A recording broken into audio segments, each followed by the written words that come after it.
Halo teman-teman semua, gimana kabarnya hari ini? Semoga teman-teman dalam keadaan sehat semua ya. Oke, baik sebelumnya perkenalkan nama kakak Farhan Nafisa Jidawuh. Kakak berasal dari PMI Kota Tangerang Selatan. Nah teman-teman sebelumnya sudah melihat kan video sebelumnya? Gimana tuh teman-teman tanggapannya? Berarti sexting itu sangat berbahaya ya. Nah, selanjutnya kakak akan membahas lebih dalam lagi, lebih terperinci lagi, lebih jelas lagi sexting itu apa, yang tentunya bahayanya, akibatnya, dan bagaimana sih teman-teman nanti cara mencegahnya. Oke, langsung saja kita bahas.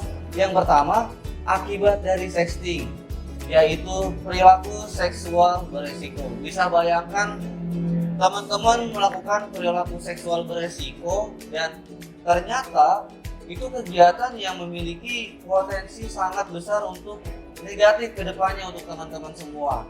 Selanjutnya ada tersebarnya privasi. Bisa kebayang privasi teman-teman, tubuh teman-teman tanpa busana tersebar kemana-mana dan dilihat oleh semua orang, bahkan nanti sampai kakek nenek cucu teman-teman juga bisa melihat. Itu bisa terbayang sangat berbahaya.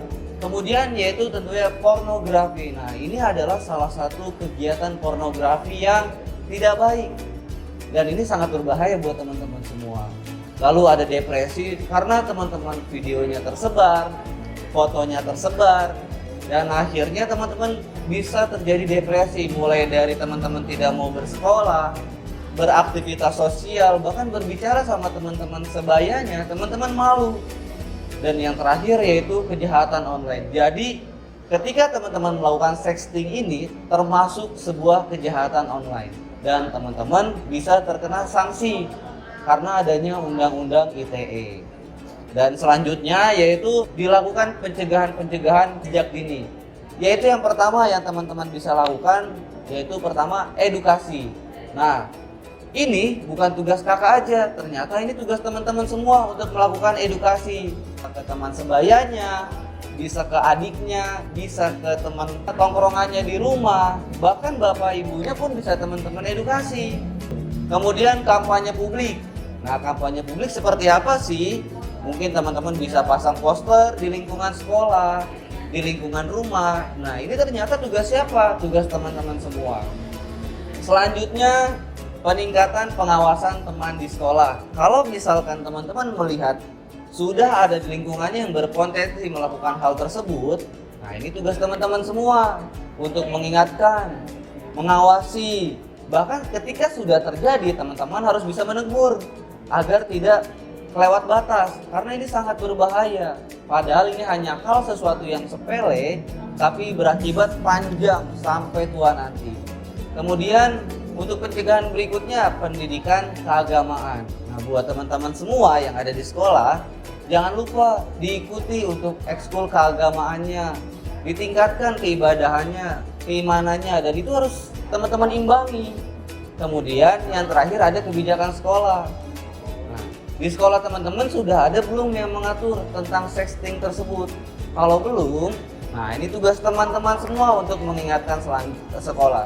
Oke, baik, selanjutnya kita akan membahas jika sudah terjadi apa nih yang harus kita lakukan, yaitu mendampingi. Ketika teman-teman lingkungan kita sudah terpapar, sudah melakukan, teman-teman bukan menjauhi atau teman-teman justru malah mengajak untuk silakan pergi dari lingkungan kita karena bikin malu-malu sekolah.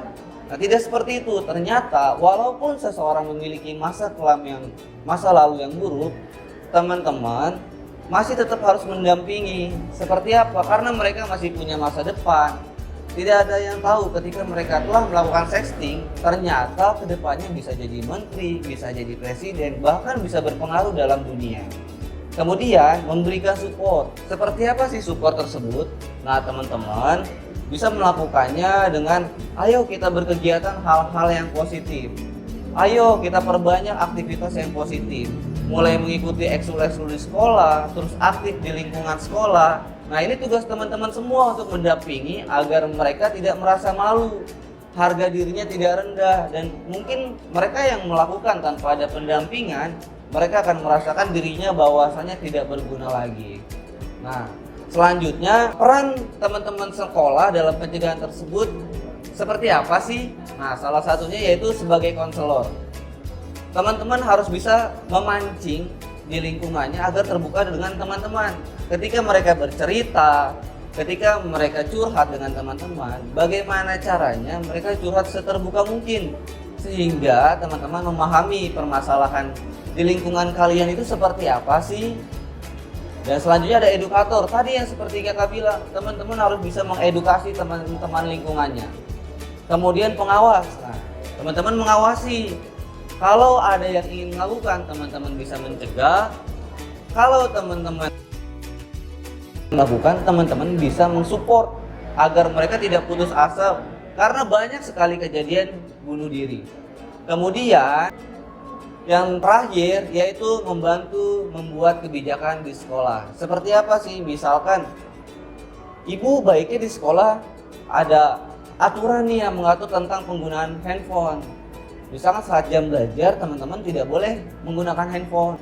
Kemudian membuat kegiatan pencegahan sexting. Seperti apa sih kegiatannya? Teman-teman bisa melakukan perlombaan tentang sosialisasi, teman-teman bisa melakukan edukasi, terus pemasangan poster-poster berskala besar.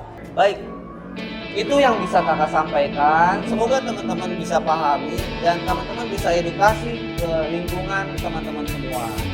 Baik, cukup sekian dari kakak, kurang lebihnya mohon maaf. Dadah semuanya, semangat!